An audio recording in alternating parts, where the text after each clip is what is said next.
श्री स्वामी समर्थ. तसं आभाळ आलेलं आहे सकाळीच. आज थोडंसं ऊन पडलं होतं.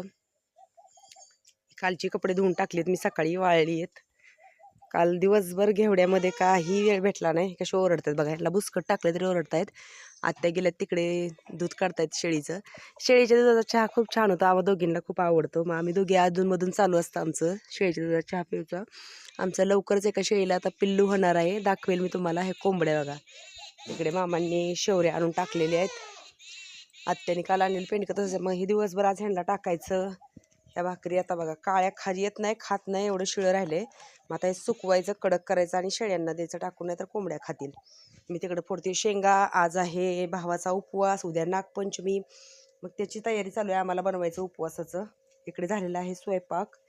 मस्त अशी रानातली पालक भाजी आहे, त्याचा गरगटा बनवला आणि इकडे ठेवलाय छान.